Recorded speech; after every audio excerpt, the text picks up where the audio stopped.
Doctor Shahid Sadiq साहब जो कि पीटीआई के रहनुमा भी थे और वो कत्ल हो चुके हैं। कहा यह जा रहा है कि उनके बेटे ने उनका कत्ल किया है और इसके पीछे भी एक लड़की है। क्योंकि बाप को कत्ल करना एक छोटा अलमिया नहीं है, ये बहुत बड़ा अलमिया है।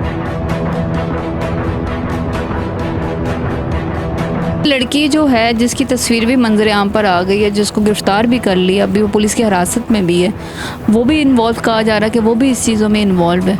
आप उसको लड़की क्यों कह रहे हो? लड़की है, वो औरत है, क्योंकि वो बेचारे इतने जोगे नहीं है। कैसे वो दुश्मनों के साथ, इस तरह के बंदों, क्रिमिनल के साथ वो फेस करेंगे उनको? और जो तैमूर है वैसे छोटा बच्चा है।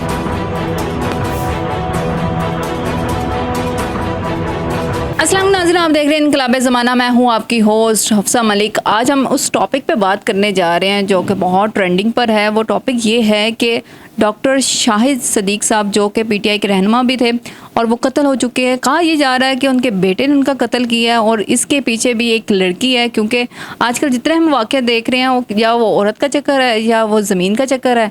ये असल मसला है क्या, हम जानेंगे। लेकिन हमारे साथ मौजूद हैं शाहिद चौधरी साहब।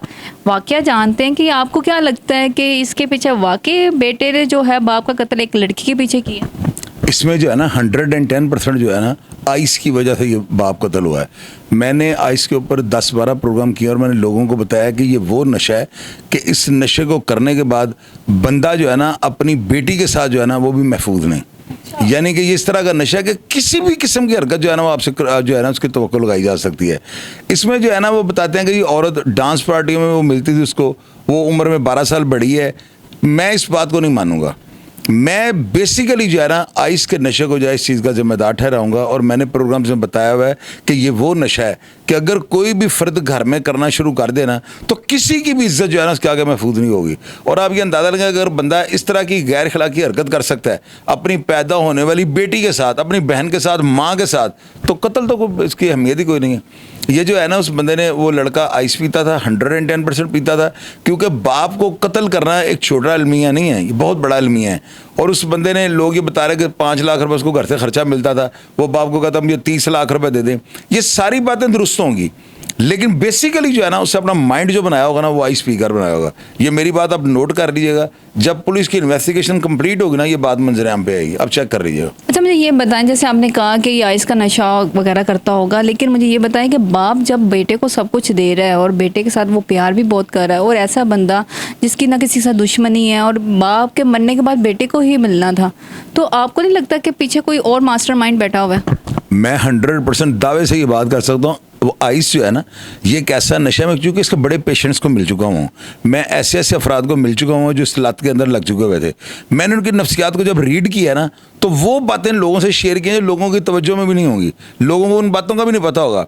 आइस का नशा जो है ना उसने उसको जो है ना इमोशनल किया है, उसका माइंड जो उसने बनाया है। एक बाबर बढ़ते वो मर्डर हुए हैं वो लखोटायर के इलाके में ना, उनके जितने भी शूटर थे ना उन सबको आइस का नशा करवाया गया था।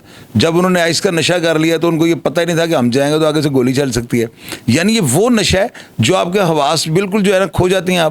आपने जो टारगेट बनाया होगा ना, अगर बुराई करने का, जिनसी दरिंदगी करने का, आप उस टारगेट के लिए किसी भी दीवार से जाकर टकरा जाएंगे। ये मेरी बात नोट कर लीजिएगा। अब बाप को कत्ल करना ये छोटा काम तो नहीं है ना। मुझे आप ये बताएं, पैसा ठीक है, पैसे की दौड़ होगी या वो जायदाद पे कब्जा जो भी होगा, लेकिन माइंड मेकअप हुआ ना। जब माइंड मेकअप हो जाए बंदा तब इस तरह की अटेम्प्ट करता है। 110% जो है ना ये सारा किया धरा जो है आइस का है। मैं पहले ही अपने अफसरान को ये कहता हूँ कि आइस को कंट्रोल करने, अगर आइस को कंट्रोल ना किया गया तो ऐसे ऐसे कौमी अलमी हो जाएंगे पाकिस्तान के अंदर। कौमी अलमी है, मेरा लफ्ज़ आपने नोट कर लेना है कि लोग कहेंगे वाकई शाहिद चौधरी ने ठीक कहा था। बड़े से बड़ा आप जो है मर्डर करवा लें, किसी को भी आइस पिलाएं, उसको कहेंगे ये फलां काम तुमने करना है, अगर वो बंदा ना करेगा तो मेरा नाम बदल दीजिएगा। मैंने हमारा चूँकि एक मंशियात को हॉस्पिटल भी हमने बिल्डिंग मैंने वो किराए पर दी है, वहाँ पर बड़े पेशेंट आते हैं, मैं वहाँ पर डॉक्टर साहब को मिलता रहता हूँ, उनसे मैं बातें पूछता रहता हूँ। लोग मुझे जो बातें बताते हैं ना मैं खौफ खा जाता हूँ। मुझे उन बातों से खौफ आ जाता है कि यार जो लोग ये बातें बता रहे हैं अगर इसी तरह है तो ये नशा तो मेरी नज़र में हीरोइन तो कुछ भी नहीं थी जितना ये ख़तरनाक है।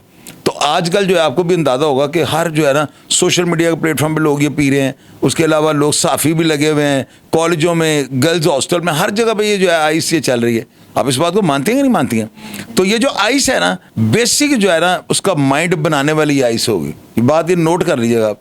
मैंने वो चीज़ हाईलाइट कर रही है जो मुझे नज़र आ रही है। अब मैंने वो बात नहीं करनी जो लोगों को पसंद है, मैंने वो बात करनी जो रियलिटी पर है।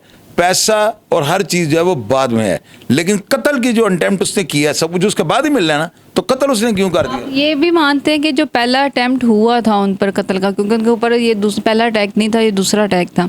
पहला अटैक भी आपको लगता है कि बेटे ने ही किया था या कोई और था? 100% बेटे ने किया था, और ये बात अभी तक जो है ना पुलिस ने बिल्कुल निकाल ली होगी। पुलिस के सामने सारी चीज़ जो है ना हक़ाइक़ आ चुके होंगे। मंत्री यहाँ पे अभी वो आएंगे जब वो प्रेस कॉन्फ्रेंस करेंगे। इस लड़के ने जो है ना 30 लाख रुपए अपने बाप से मांगा था ना, ये डेली पार्टियों में जाता था।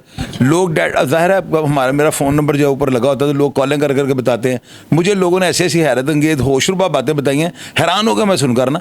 लोग कहते हैं कि इससे बड़ी देर पहले का जो है ना प्लान किया हुआ था, मैंने अपने बाप को मरवाना है। 6 माह पहले इसने हमला करवाया है, उस हमले में वो बच गया है।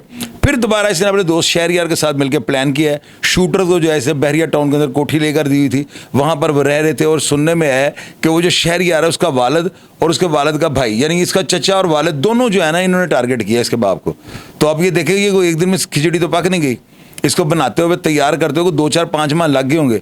ये जो है ना ये आइस का नशा जो है ना बेसिक इस कत्ल की वारदात के पीछे निकलेगा। भाई भी इन्वॉल्व है, बेटा भी इन्वॉल्व है, जिसके लिए हम सारी ज़िंदगी बाप कमाता रहा है और वो ही उसका कातिल निकला। और उसका जनाजा भी वो पढ़ा रहा है, लोगों को इंटरव्यूज़ भी दे रहा है जनाजे पर, और ये बता भी रहा है कि मेरे बाप का किसी के साथ कोई ताल्लुक़ भी नहीं।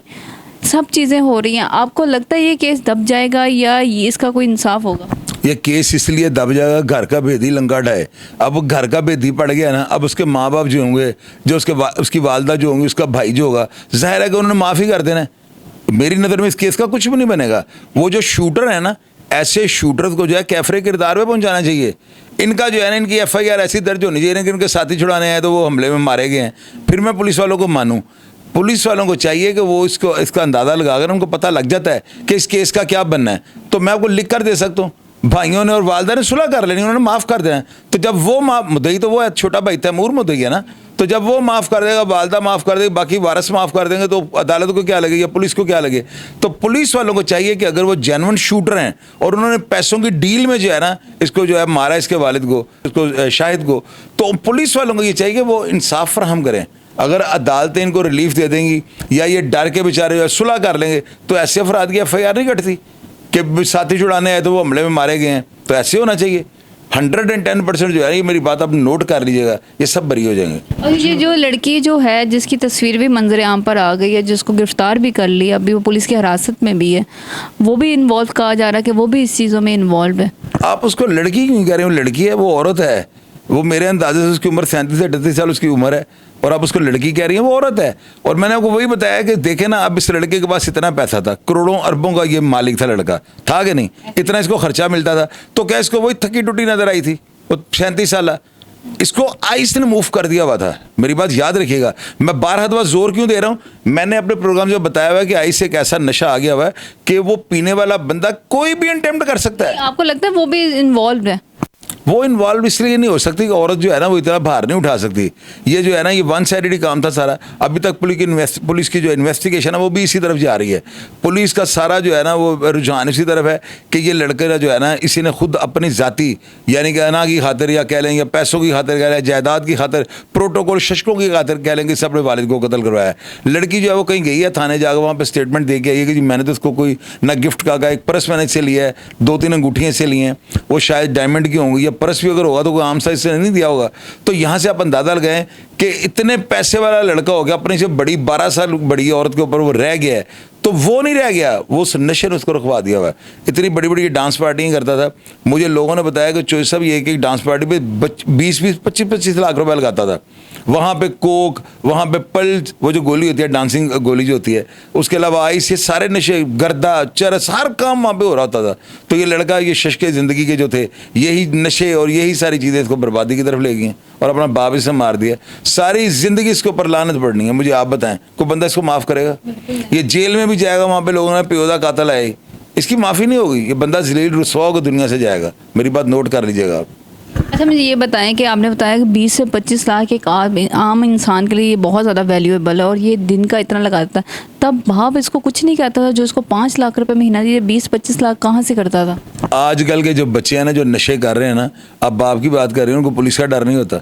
एक बंदा अपने बाप को मरवा रहा है, तो आप कह रही है बाप से डरता होगा, अगर वो डरता होता तो ऐसी हरकत करता? डरते हम लोग थे। हमारा बाप जब हमें देखता था ना तो हमारा यूरिन निकल जाता था, हम डरते थे अपने बाप से ना।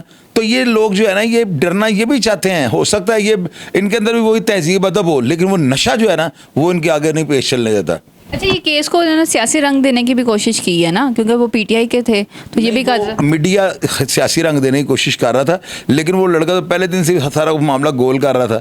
उसकी आप पहले दिन की वीडियोस निकाल के देखें ना, वो क्या कह रहा है। कहता है हमारी किसी के साथ कोई दुश्मनी नहीं है, मेरे पास सियासी रहनुमा या बड़े अफसोस के लिए मेरे ताल्लुक वाले हैं। वो तो खुद ये चाह रहा था कि मैं किसी को नॉमिनेट ना करूँ ताकि पुलिस ज़्यादा तफ्तीश में ना जाए। वो मामले को गोल करना चाह रहा था, उससे बड़ा जो है इसको छुपाने की कोशिश किया है। लेकिन पुलिस जो है, आपको पता है CI हमारे लाहौर की, इनको क्रेडिट जाता है कि ये बाल की खाल उतार लेते हैं। और ये ब्लाइंड मर्डर था, मेरी नज़र ब्लाइंड मर्डर था, इसको ट्रेस करना हालाजान का वाड़ा नहीं था। अच्छा, मुझे बताइए कैसे ट्रेस हुआ, क्योंकि इसका ट्रेसिंग का तो अभी तक आया नहीं ना मंजरेआम पर। ये ट्रेस हुआ है, ये मोबाइल के डिटेल लिए गए हैं। उन्होंने मोबाइल लड़के का पकड़ लिया था, उसको इंटेरोगेट करने के लिए उन्होंने बुलवाया कि तुमसे कोई बात पूछनी है। जब ये लड़का वहाँ पर गया ना, तो वहाँ किसी पुलिस इंस्पेक्टर ने ये बात की है कि यार तुमने कभी सुना है कि पुत्र अपने प्योरों मरवा देते हैं? ये उस बात को सुनकर थोड़ा चमका है। अच्छा। और इन्हीं फेस एक्सप्रेशन से पुलिस वाले पकड़ लेते हैं। उनको एक क्लू मिल गया कि ये लड़का क्यों इस बात को सुनने, ज़ाहिर है उससे कोई हाथ झटका होगा या ऐसा उसने अगर से रिस्पॉन्ड किया होगा। पुलिस वाले ने उसको इंटेरोगेशन के लिए रख लिया वहाँ पे।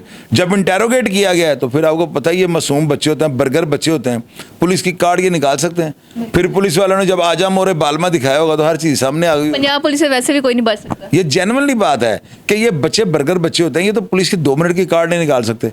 तो CI कान्हा के पास इनकी तफ्तीश है, तो आप देखिएगा इंशाल्लाह ताला वो बाल की खाल उतार के मामला सारा क्लियर कर देंगे। और ये बात जो है ना, इसकी सारी जिम्मेदारी उस नशे को, आइस को मैं दूंगा जो ये लड़का करता था। मुझे तो ऐसे लगता है कि बलाज का केस बड़ा हाईलाइट हुआ था, वो भी एकदम ख़त्म हो गया। मुझे लगता है ये भी केस ऐसे हाईलाइट जैसे हुआ है, ये भी स्लोली ख़त्म हो जाएगा और इसको लड़के को सज़ा नहीं होगी। ये 110% है। हम लोग सोशल मीडिया पे जो है ना हाथ लगा कर बैठे होते हैं, हमें को बड़ा इशू चाहिए। अभी थोड़ी देर बाद आप देखें ना, खलील रहमान कमर नीचे जा रहा है, ये ऊपर आ गया। इसी तरह पहले बलाज था, बलाज के बाद एक और आ गया केस। फिर जो ही कोई इससे बड़ी कोई खबर आएगी ना, तो आप देखिए हम इसको छोड़ देंगे, हम उसके पीछे चढ़ जाएंगे। ये हमारी मजबूरी है। लोग भी जो है ना करंट इश्यूज़ के बारे में जानना चाहते हैं। तो ये एक वतीरा हम लोगों का भी इसी तरह बन गया और रवायत इसी तरह की है कि बड़ी मछली जो है ना छोटी को खा जाती है। अब डॉक्टर साहब के लेवल की जो खबर आ गई ना दूसरी कोई, तो आप देखिए खबर जो है नीचे चली जाएगी।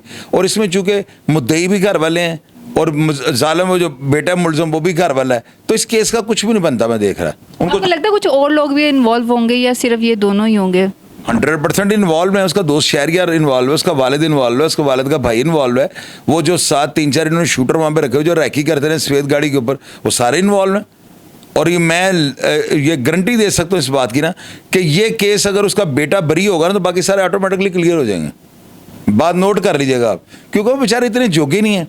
कैसे वो दुश्मनों के साथ, इस तरह के बंदों, क्रिमिनल के साथ वो फेस करेंगे उनको। और जो तैमूर है वैसे ही छोटा बच्चा है, वो कैसे इन मामलों को फेस करेगा? ये केस ख़त्म हो जाना है, रद्दी की टोकरी में चले जाएगा। बहुत बड़ी बात की शाहिद साहब ने कि ये केस जल्दी ख़त्म हो जाएगा। और ये जो केस, क्योंकि बाप का कत्ल है और माँ जो होती है वो बहुत नरम दिल की होती है, बच्चों की होती है, बिल्कुल इसी तरह होता है। मान जाएगी वो माँ ने मान नहीं मानना है। ये बात आप देख लीजिएगा, मेरा क्लिप संभाल लीजिएगा आप। ये 3-4-5 महीने के बाद बच्चा बाहर आ जाएगा। हालांकि ऐसे बच्चे को जो है ना कभी भी माफ़ नहीं करना चाहिए, जिसे अपना बाप मार दिया। ये तो दोज़ख की दुम्बा है, इसको तो जो है ना दोज़ख की आग जो है इसको जलाएगी। आप देख लीजिएगा, ये दुनिया के अंदर जो है ना बड़ी बड़ी घटिया मौत ये दुनिया से जाएगा और ये मुकाम इबरत बन जाएगा। ये खुदा का जो है ना फिर रसूल ख़त्म हो जाता है। खुदा ने देखे माँ बाप का एक रुतबा है, और जो बंदा अपने बाप को ही मार देता है उसके साथ क्या होगा माशरे में, खुद नोट कर लीजिएगा। बहुत बड़ी बात कह दी है कि जब माँ बाप के लिए अल्लाह ताला ने बहुत कुछ फरमाया और उनकी इज़्ज़त करनी चाहिए और इनका ख्याल रखना चाहिए। और जब तक ये ज़िंदा है, अगर ये हमारे में है तो हमारा घर जन्नत है, और अपनी जन्नत ही उसने ख़राब कर ली है और रुसवा कर ली है। और अपने आप को दुनिया में भी लानत है, उसको आखिरत में भी लानत है। और अब देखते हैं इस केस का क्या रुख होता है, और इसके वालदा जो है क्या इसको माफ़ कर देगी और ये लड़का बरी हो जाएगा। और इसके बाप जो कत्ल हुआ है, जो बेगुनाह कत्ल हुआ है, जो जिसने सोचा भी नहीं था कि जिस बेटे की वो मिठाई बांटेगा, जिस बेटे को वो पढ़ाएगा, जिसको वो पाल रहा है, वही उसका दुश्मन होगा, वही उसकी जान ले लेगा। हम दुआ करते हैं कि जो नशा ये करते हैं इसका अल्लाह ताला उनको महफूज रखे, उनके वालिदैन को ये समझ आनी चाहिए कि अगर आज ये केस सुन रहे हैं, कल उनका ये केस ना हो जाए। अपने मेज़बान को इजाज़त दें, फिर हाज़िर होंगे एक नए